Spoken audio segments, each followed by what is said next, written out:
SIR విషయంలో నిర్లక్ష్యంగా వ్యవహరించే వారిని క్షమించమన్నారు సీఎం రేవంత్ రెడ్డి. 10 రోజుల సమయం ఇచ్చి చూస్తామన్నారు సీఎం. పని చేయకుండా పార్టీకి నష్టం కలిగిస్తామంటే చూస్తూ ఊరుకోబోమన్నారు సీఎం రేవంత్ రెడ్డి. ఎస్ఐఆర్పై మంత్రులు, ఎమ్మెల్యేలు, ఎంపీలు, నియోజకవర్గ ఇన్ఛార్జీలు అప్రమత్తంగా ఉండాలన్నారు. కొందరు నాయకులు ఎస్ఐఆర్పై నిర్లక్ష్యంగా వ్యవహరిస్తున్నారన్నారు సీఎం రేవంత్ రెడ్డి. పార్టీకి నష్టం జరుగుతుంటే చూస్తూ ఊరుకోమన్నారు సీఎం రేవంత్ రెడ్డి. ఎస్ఐఆర్ విషయంలో పార్టీ నాయకుల తీరుపై సీఎం రేవంత్ రెడ్డి సీరియస్ అయ్యారు. ఎవరైనా పార్టీ ఆదేశాలను పాటించాల్సిందేనన్నారు. పట్టించుకొని వారిని గుర్తించి వారి స్థానంలో మరో ఇన్ఛార్జిని నియమిస్తామని తేల్చి చెప్పారు. ఎస్ఐఆర్ విషయంలో నిర్లక్ష్యంగా వ్యవహరించే వారిని క్షమించమన్నారు. 10 రోజుల సమయం ఇచ్చి చూస్తామని రేవంత్ రెడ్డి తెలిపారు.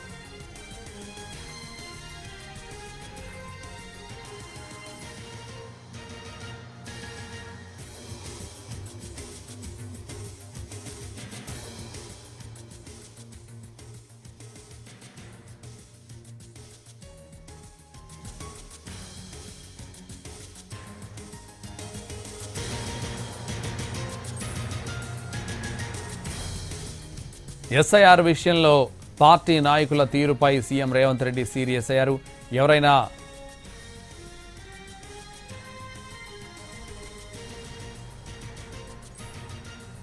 పార్టీ ఆదేశాలను పాటించాల్సిందేనన్నారు.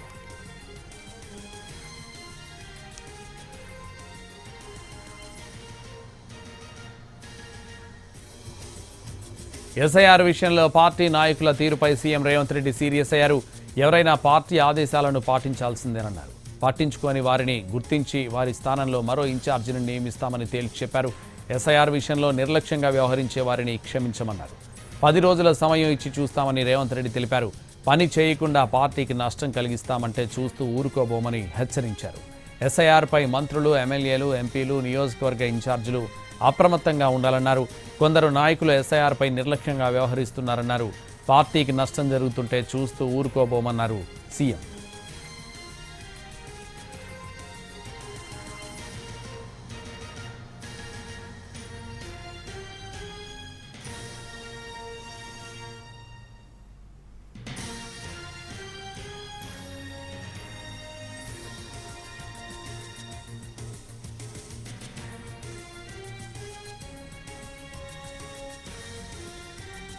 ఎస్ఐఆర్ విషయంలో పార్టీ నాయకుల తీరుపై సీఎం రేవంత్ రెడ్డి సీరియస్ అయ్యారు. ఎవరైనా పార్టీ ఆదేశాలను పాటించాల్సిందేనన్నారు.